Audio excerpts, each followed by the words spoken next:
So as we're learning about this broad category of compounds called lipids, here are a few things that we want to remember. So a few concepts to keep in mind as we work on this. We always want to build on those functional groups that we have learned before. So alkenes, alcohols, remember this R here is just meaning the rest of the molecule. So we see that kind of as a generic placeholder. Carboxylic acids, we've been seeing those and we're going to see some of those again today. Esters, we saw those back in chapter 13. Both of these really were in chapter 13. So esters, this is one way of writing them.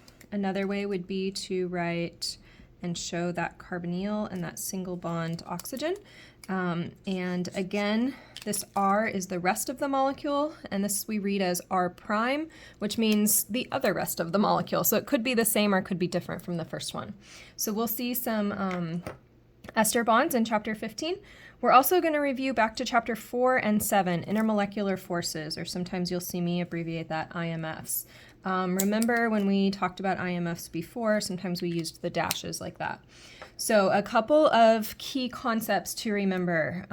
Dispersion forces. These were especially important when we had nonpolar compounds, and we already talked about how chapter 15 is full of hydrophobic compounds, so that's going to fit in here.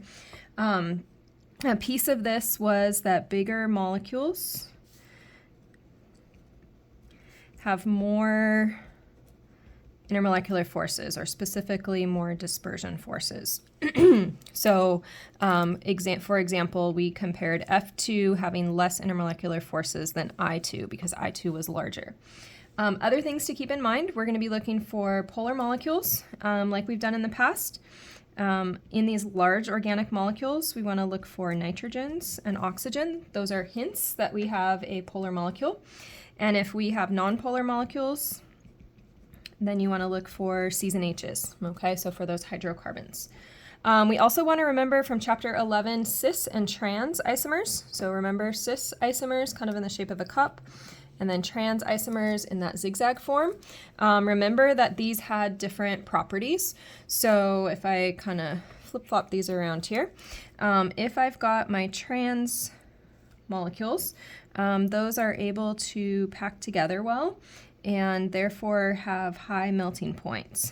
Packing well means many IMFs, many of those dispersion forces, so that works out well. If we've got cis, so this was trans, if we've got these cis molecules, you can see the shape is different. These were like macaroni noodles, right? These do not pack as well. And so as a result, these have lower melting points due to the fact that they have less intermolecular forces, or just less contact points than my trans molecules would. Other things to remember, carboxylic acids, again from chapter 8 and 13, mentioned those earlier. Esters, we'll be looking for those, and that will include the hydrolysis reactions where we broke those in half. Finally, a couple of other colors that you'll see me using. Cell membranes we already saw in purple. Cell membranes are made out of lipids.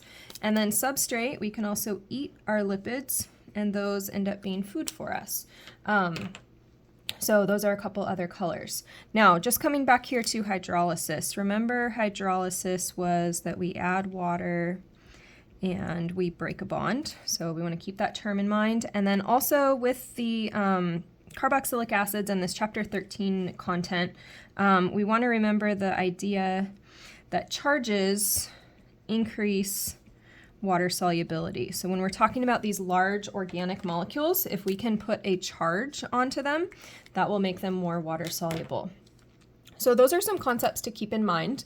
Also, as we're going through these big biomolecules, we want to keep in mind that the things that we learn about their structures end up impacting and relating to their properties, their functions, and their reactions. So just a couple of highlights here. What we're going to see in our lipid chapter is we're going to see really large molecules, so big structures with lots of CH bonds, so with many CHs. And then another thing we'll be learning are that we will see that we have acyl or non-acyl types of structures. So what we mean by that, we will see later. In terms of properties, things we're going to see with our lipids, so this is lipids. Some properties that we'll see is that we're either nonpolar, which another word would be hydrophobic, or we could say that we are amphipathic. If you're something like a phospholipid that is amphi, able to do two things, mix with polar, mix with nonpolar. We're going to see that in terms of solid, liquid, gas, these are going to be solid or liquid at room temperature. And we're going to talk about lipids being fat soluble or being fats themselves. So lipids, these big CH molecules have these properties. These big CH-filled molecules have these functions. So they're filled with carbons and hydrogens, which can turn into energy. So they are really good at storing energy for us. Also good at providing energy if you hydrolyze them and break them apart. Also, they can be used for signaling, so that would be like steroid hormones, and for structure, which would be like our phospholipids. So a lot of different functions that we see from our lipids.